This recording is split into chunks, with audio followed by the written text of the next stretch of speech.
Okay, hi, my name is Willis. I'm a blogger from Tech in Asia. So without further ado, okay, let's go straight to the meat. Can I allow me to put your hands together to invite Aung, who is the founder of 2C2C. He's actually the main person for today's interview. So please meet Aung. Okay, so basically, like today's format is an interview format, right? So it's going to be very lively, and at any point of time, if you have any questions, just raise up your hand and ask. When you find that the topic is very boring, raise up your hand and you can just ask, okay? So if you find that I'm bullshitting, raise up your hand and just point me out, hey, this is a boring topic, let's move on. Alright, so let's try to make this as lively as possible. And I'm going to pass the mic just to have Aung to really quickly talk about himself. So my first question is actually very simple. I'm actually very lazy to introduce him. So Aung, who are you and why are we interviewing you? Hello, can you hear me? No. No? Okay, let me use this one. Good evening, everyone. Can you hear me? No? Yeah. Okay, my name is Aung. I started a small little company called C2P. I was born and raised in Myanmar, also known as Burma. Now I spent maybe half of my adult life in Thailand. I've been living there with my family for about 15 years. Now C2P is in 6 different countries. Thailand, of course, Singapore, Myanmar, Cambodia, Philippines, and Indonesia. So we provide various payment services. When I say payment, there are plenty of payment services out there. So it's a little bit difficult for you to differentiate which particular payment service. So we provide many different payment services. There are 6-7 different kinds, and I'm here to talk about a few of them today. Okay, thank you. So going straight to the question. So thank you so much again for accepting this interview in Ho Chi Minh.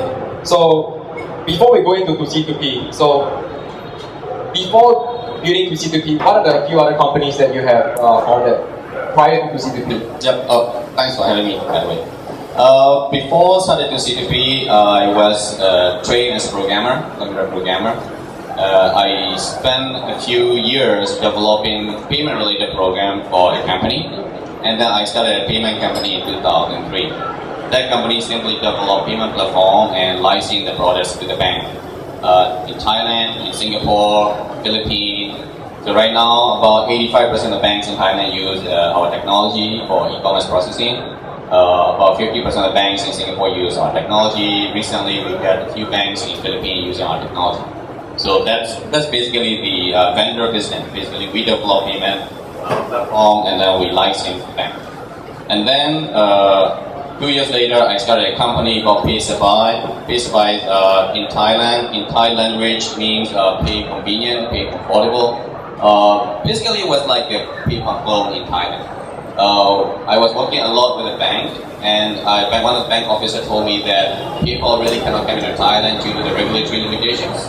So he said, I will quit the job. Why don't we start the company together that will PayPal? So I was programming brain behind it, and he was a business guy. So we started a company called PaySabai in 2004, and it rapidly became one of the leading payment service provider in Thailand. And in 2007, a local telephone operator called eTech acquired the company. After that, my MBA professor said, okay, you have now successfully sold one small local company.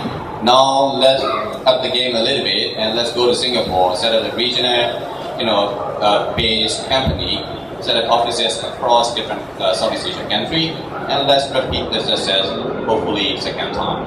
So that's how I am here, and that's how the C2P got created. So I have about 2 companies before the C2P was started. So before I move on to the next question, I just wanted a quick survey among the audience. How many people actually buy things online? Raise up your hand. Holy shit. So it's really a lot of people, right? So it's just not like off the charts. Okay, so when you buy something, how many people actually use your credit cards? Raise up your hand, please. Okay, this is definitely not the normal kind of audience. We have a special group here. Yeah, so we have a very special group. Okay, one interesting question that I always wanted to ask is that there's so many different payment solutions in Southeast Asia, and maybe just allow me to give like a quick background. Southeast Asia is super fragmented market, and it's very hard to talk when the mic is not on. And it's on, it's good, all good. Okay. So and a lot of solutions where they call themselves like a payment solution, but some of them are really just about airtime. That means they use telco billing. Some of them are basically credit card processing. Some of them is basically they are like an escrow service, but they make it like a similar service. So my question to Aung is that what is the problem that you are trying to solve in Southeast Asia? What is the exact payment pain point that you are trying to solve by building 2C2P? Yeah, I mean, since 2009, when we started this company in 2008, 2009, we go around raising money from different investors, Singapore, China, all the way to United States, all the way to Silicon Valley. Every single time after my presentation, or sometime right before my presentation, after we say TCP is a payment company, the question will be, okay, so you guys are like PayPal, right? So this can be either first question or second question. So this is all the time we have to explain, okay, we are slightly different from PayPal and so on and so forth. So in Southeast Asia, being in the industry for about 12, 15 years, I could confidently say that except for Singapore and probably Malaysia, some other market don't really, except some of you, don't really use credit card as a primary payment tools to transact online for various reasons. Some of the users think that entering their card number is not secure. Some of them don't have access to either credit or debit card, which is with the international brand like Visa, Master, JCB, or American Express. So most of the time, of course, one of the 2C2P business is processing credit card or debit card payment, Visa, Master, JCB, and MS. And once we do that, we are only targeting on average about 8% of the internet user population. The remaining percentage of the internet user don't have access to those cards, so they cannot really transact.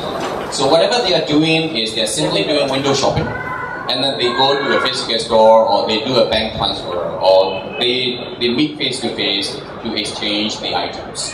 That is definitely happening in Vietnam, that is definitely happening in Thailand and a few other regions, except Singapore. So we then came up with an idea. So how can we serve this underserved market, or 92% of the internet population? How could we fix this? So we go back to a very basic, like you guys are doing every day, payment by cash. Sometimes in payment terms we will call it COD, cash on delivery. Sometimes it can be simple bank transfer. Just do the payment transfer and then you send the transfer proof by taking a picture of the transfer slip or ATM slip, by sending a few emails, and then transaction is made. So we look at a few different payment processing, such as like bank transfer or ATM transfer, or go walk into a bank branch, deposit cash, and then transfer the find a way electronically send this transfer slip to seller, so that buyer can receive products or services. So after we look at that, we understand that in some markets, such as Thailand, such as Malaysia, such as Philippines, they already have this kind of over-the-counter payment. It works like that. You buy something online, and then they will give you a reference code. That's 125. And then by using this reference code, you can go to nearest stores, such as like 7-Eleven or Esco Lotus, or any mom and pop if they have the facility. And then you pay cash by using this reference code. And then based on this, the system underneath will know this reference code referred to this seller and automatically do the balance reconciliation. So it is a little bit more than bank transfer. Because bank transfer, the buyer has to send something to the seller to get the proof of bank transfer, and so that seller can send the product or services. But this requires if it is between two small businesses, if it is between two individuals, it's easier to transact. But if you are running a larger company, you will need to have a huge back office team to keep track of all these transactions and then reconcile all these transactions. It's no longer bearable. It became a nightmare. So what we did is we tried to first of all put all these pieces together and come up with a service so that any seller, any e-commerce website can sign up to our service where we will connect to each and every possible payment point, be it a bank, be it a 7-Eleven, and so on and so forth. Then a buyer can automatically go and pay cash at the payment point or at the ATM, and we do all these back-end reconciliation and setup. So that's what we came up with, and we are calling it 1, 2, 3 because from the payer point of view, there are only 3 steps: step 1, step 2, and step 3. So that's what we came up with. We have a video on 1, 2, 3. So maybe with this video, you can actually really visualize and understand exactly how 1, 2, 3 works. So maybe Aung, you can narrate if you can see the screen. Yes. I'm sorry, it's in Thai, but I will translate. Can we hit the play button? So how do we fix that? So basically, what we do is we can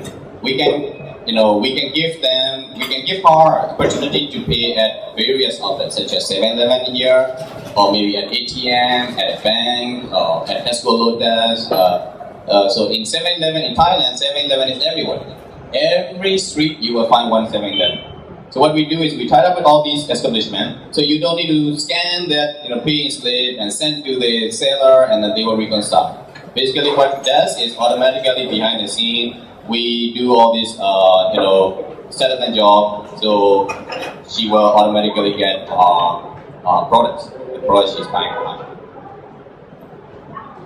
So I actually wrote one article which got quite popular.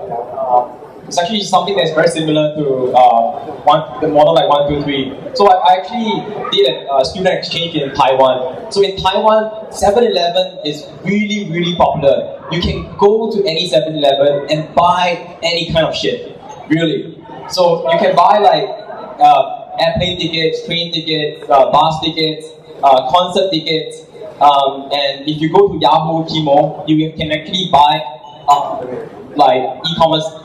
Any e-commerce sites, buy a product and collect at the nearest 7-Eleven store. So when I see this kind of model in Taiwan, and when I look back at Southeast Asia, so I wrote an article, if there's a company that could actually make use of a convenience store to make it into a payment point, a convenient payment point, and even into a logistic point, that would actually solve a huge problem in e-commerce. So I stumbled across a company called C2P, and which is why I'm very interested to talk to Aung and to share with you guys like why this kind of like payment solution, at least in my opinion, would be very useful and would be very helpful in terms of the e-commerce market in Southeast Asia. Agree? Yeah, definitely. It has to, because this is me. But anyway, a different market has a different condition. Such as in Thailand, we have 11 establishments. They are established pretty well. For Cambodia, we will have to use petrol station because this is where Cambodians or Khmer hang out. So they don't go to petrol station just not only to fill their tank, but also to have their meal or a little chit chat. So if you go to Cambodia, you will see petrol station with a big facility for dine in, and sometimes you have a place to sit down together and have a conversation together. So different market will have a different channel partner we have to work with. So and in Myanmar, we will have to work with the internet cafe. So the internet cafe is the only place where you can have internet, and they don't usually have internet at home. So we will have to provide our technology to internet cafe to become our agent. So yeah, different country has a different infrastructure setup. So you mentioned earlier that QC2P is a Singapore-based company. So in terms of operations across Southeast Asia, which other countries is QC2P operating in? We are in Thailand. I would say majority of Thai market. We can claim that we are number one in Thailand. So Thailand, because we are there for over 10 years now. Thailand, Singapore, Philippines, Indonesia, Cambodia, and very recently Myanmar. And I was waiting for 10 years to go back home and to do this business, to do credit card processing as well. But my home country was not ready. Now it is opening up, it is ready, so I'm back. I recently set up the Myanmar company, or premise company 2 months ago. So the only country left for me is Vietnam. So that's why I'm more interested to be here and look at local, payment scene and all that. So our ambition is to become a payment player in Southeast Asia. Of course, Southeast Asia covers Vietnam. So for Malaysia, we reach out from Singapore. For Laos, we reach out from Thailand. Laos market is somewhat controlled by Thailand anyway. So the only missing country is Vietnam. So across the different countries that you are operating, how many convenience stores and maybe I would say like point of selection? The mine is not working and it's working again. So how many convenience stores, etc. that so far QC2P has been working with? Yeah, in Thailand we have a collection point over 35,000 collection points. It's largest ever. All 7-Eleven. 7-Eleven has about over 10,000. And we have 9 bank partners. They have all the bank branches. You can go and use 123 service at all the bank branches. So we have over 35,000 agents across Thailand. For Indonesia, we partner with Indomart. Indomart is over 12,000 outlets in Indonesia throughout different islands, the whole nation. So in Myanmar, we are still studying which one is the best approach. In Cambodia, we are going to partner with a few petrol stations to reach out to the customer. So I guess it's about 50,000 collection points. Correct. Yes. So out of this 50,000 collection points, in the last year alone, how much transaction are you processing? Have you processed? Sorry. Yes. I don't have specific for the 123, but our combined total within QC2P, credit card processing and 123 last year is about 820 million. Depending on the exchange rate, because a lot of that are in Thai baht. So depending on the exchange rate, we can see about approximately $800 million US dollar worth of traffic come through our system. And 123 is probably about 50 million. Yes, the number looks very small right now, but in Thailand, we started about 6 months ago. This is a very new service in Thailand itself. So we hope that we will pump in about 200 million this year. So a total of your company processed about 800 million. Correct. So I'm just very curious. For each dollar, how much you earn? Each dollar that you process, how much you earn? It depends. We earn very, very, very small. We earn below 1%, below 0.5%. So your revenue is? Last year we booked our revenue at $2.6 million group revenue. Okay. So I think a lot of people will be very curious. Processing about 800 million in transaction, 2.3 million in terms of 2.6 million in terms of revenue. Is QC2P a profitable company yet? It is a profitable company. Very recently, we take up investment. Before we take up investment, we are already a profitable company. Then we take up $1 million investment and then follow on $2 million investment. So with this $3 million, we can go into negative territory by expanding aggressively in different regions. As of now, our monthly number are no longer positive. But we expect that if we hit our right milestone, by the end of the year, we might be break-even. This is simply because we are hiring aggressively and expanding aggressively across different regions. So I have one question where a friend from Singapore he asked me to ask you, because to C2P, the idea is very simple. It's so simple that people think that it's easy to copy in that sense, because it's not exactly you own an IP, but it's more about working with people. Yeah. So what would you have to reply or explain? Well, I mean, definitely it is not rocket science system at all. Anyone can do it. But in Thailand, I mean, we know Thailand industry very, very well, I would claim. And we know bank managers from top to bottom. Every single layer of the management of the bank, we know them. And for 16 different partners, to get 16 different contracts, ranging from 7-Eleven all the way to Bank A, B, C, D, E, F, G, it took us 1.5 years, basically. So it is not about technology. It is also about the process behind it, also about operation understanding behind it, also about navigating through who from which bank we talk to, and getting all these commercial contracts signed. So we have to sign 16 different contracts, open 16 different bank accounts. In fact, not 16, 32 different bank accounts, one saving and one current account, to get this service going. So if someone would like to copy, they would probably take shorter time, because probably the bank has established relationship. But at least it will take 6 months to 1 year to get where we are in Thailand. And I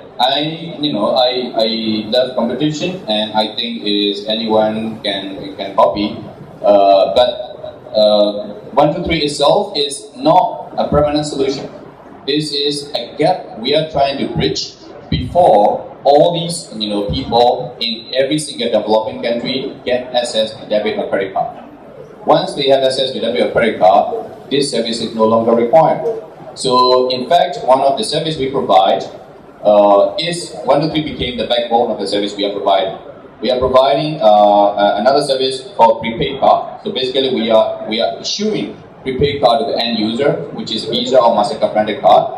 And with this card, they can transact anywhere around the world. They can shop at any website that has a Visa and Master. So for 1, 2, 3, 1, 2, 3 became the backbone infrastructure of our prepaid card solution.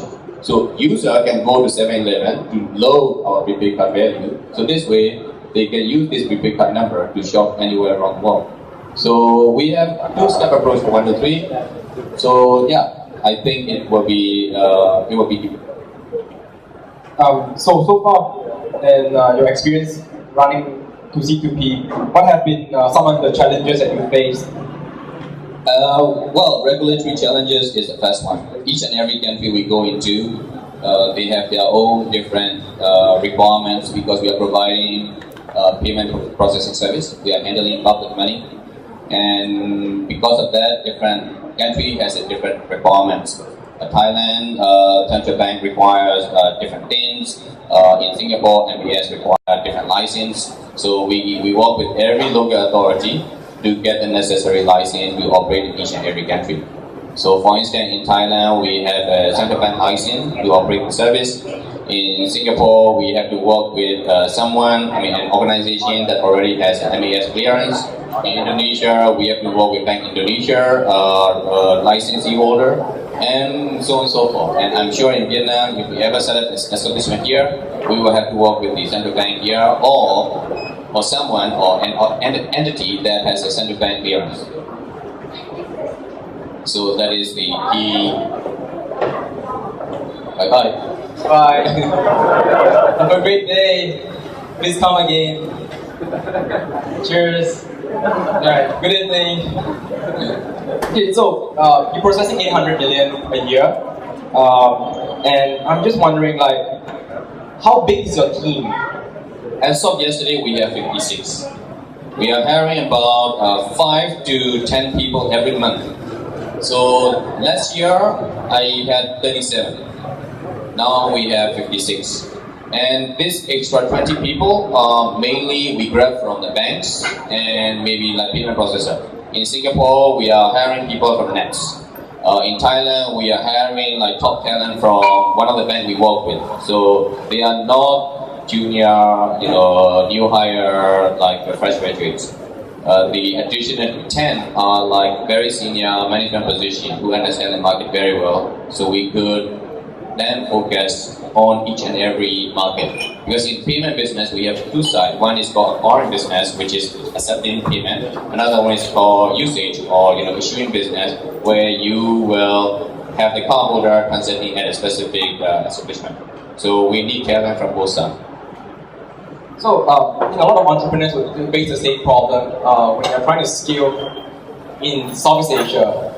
When I say scale in Southeast Asia, it's usually very tough because a lot of people see Southeast Asia as like one area and one region, and you look closer into it, it's such a fragmented market. And my question to you is basically, you are covering so many different countries, and I think you're a sole founder. Yes. So, as a sole founder, how do you try to manage all the different subsidiary or department in different countries, and how do you keep the company culture the same and making them believe in your vision and working hard towards your vision? I fly around. Well, for first 6 months, flying around 3-4 countries in 1 month sounds fun. Everybody thinks that I am very lucky, but after a while, yeah, it's very tiring. I'm sure some of you also did the same thing. But I have no choice but to fly around and meet with my key management team in each and every country and keep the partnership or relationship warm. Without that, we cannot motivate our employee. So I usually fly around. At least I touch each country once a month to reach out to our local partners, and then we keep our relationship warm. So earlier on, you mentioned about competitors, right? I think there's one competitor here among the audience. Yeah, hi. So we'll interview you next time if possible. So when I'm talking about competitors, because your model is very unique in a sense, you work with like physical stores and make them into like collection points. And my question to you is that who are your competitors and how are you different? Yeah, especially mainly our competitors are from the credit card processing side. So these, we have two types of competitors. We have the global competitors, like big ones such as like CyberSource, WallPay, and all that. And we have the regional competitors. There are some Southeast Asia-based or Asia-based competitors. And we have a domestic or local competitors. I'm sure in Vietnam you will have a few Vietnamese payment provider. In Indonesia, you will have the same thing. So in credit card space, there are plenty of competition going on, and so in order for us to give a better service to attract our customer base and merchant, we need to be more flexible and we need to be more comprehensive. So that's why 123 is one of the service where we differentiate ourselves from competitors. So 123 is a little bit unique. To get cash collection is not that simple. So we differentiate ourselves with the 123. On top of that, in credit card payment gateway, especially in credit card processing, everybody seems the same. Everybody looks like, okay, this company also payment processing, that company also payment processing, so on and so forth. But once you really work with payment gateway, only then you realize whether they are really professional or they are just reselling somebody's system. So payment processing is like charging a card. It's just the beginning. In fact, everybody thinks that after charging the card and after you receive payment into your account, your merchant account, that's the end of it. In fact, that's the 10% of it. So the remaining 90% is like, we call it chargeback, dispute resolution, fraud. There are plenty of things to do, back office things to do, which is not visible after payment is done. So that's where our team became, get involved. For example, we secure a few airline customers simply because we make sure that they don't have any fraud. So by making sure we tied up our back office and back end, so every ticket they sell online, they get paid for. It's no longer fraud, so nobody can fly for free. So we try to compete with our competitors by differentiating ourselves with the cash collection service and providing our more flexible back-end processing. So you run to C2P for about 6-7 years? Yes, if I count from 2003, starting from the being a service provider or platform provider to the bank, it's about 11 years now. So 11 years, I think a lot of people will be very curious, like before you even start to make money, how do you manage to bootstrap before you raise money? We'll talk about raising money later, but so what was the early days like for to C2P? Early days, very bad. Really sad story. Because in most of the banks, because we have to license our technology to the banks, and most of the banks wants to buy only from an established player because this is a technology, this is a solution handling their cash or handling their credit card data. So they don't want two-person company to be doing that. So in the early days, they will have a requirement saying that your company has to be at least 3 years old to be able to service a bank. And we are just a startup, so we can never service. And our company has to have a registered capital of this amount, of this size, to be able to service a bank.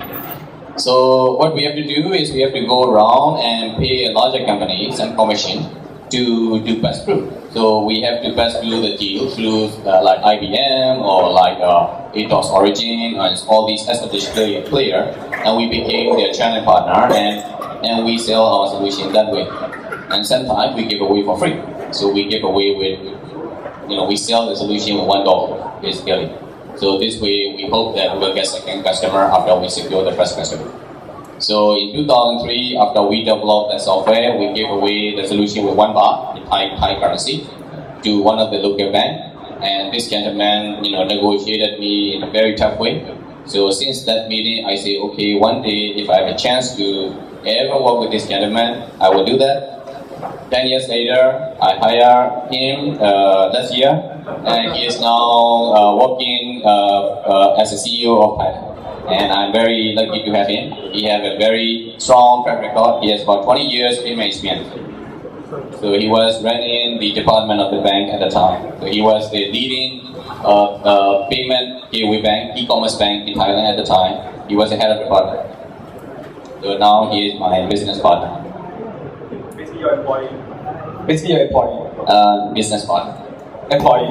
So, my next question, when did you raise your first round? I raised in 2009, I think. 2010. We raised, 2009 we raised... Wait. Yeah. Cut the chase. Who do you raise from? How much did you raise? Okay, before we raised $1 million, we got some very small grant from Singapore government. And then we raised from DMP $1 million. Now we are raising $2 million. We are at the tail end of it. We have already received $500,000 from GMO IP. And we will receive $1.5 million from one of the established player in payment industry. Who's that? One of the established player in payment industry. So basically, it's like Visa, MasterCard, American Express. Which one? Choose one. I don't know. Okay. In 2 weeks' time, you will. Okay.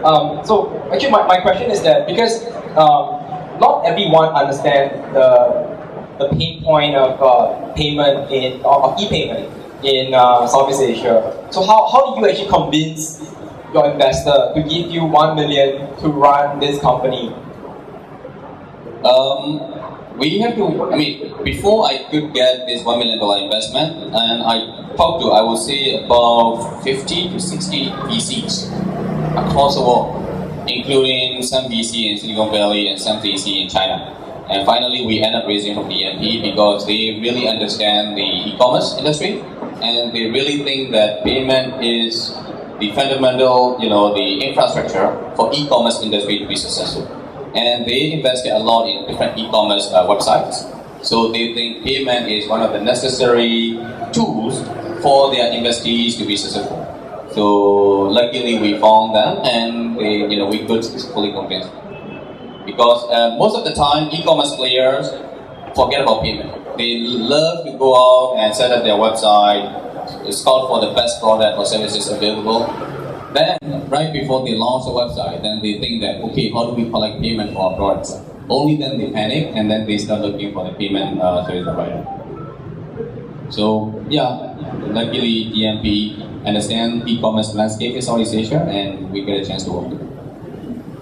So, because you say that you are already profitable, Yeah. or at least almost profitable, so why are you raising another 2 million? What is it for? We are the number one player in Thailand. We have 85% market share, but to reach 85% market share, it took us about 9 years. And we don't have 9 more years to reach out to other Southeast Asia countries. We need to speed things up, and we cannot grow organically. And whatever we earn, although it is profitable, it is not sufficient to reach out to entire region. And we need to have some cash buffer if things get haywire. So because of that, we bring in investment. In addition to that, we in payment industry, we cannot just get money and then run with it. So that's why we don't bring in investment from just any VC. So we bring in strategic investment so we can ride on their platform, so to speak.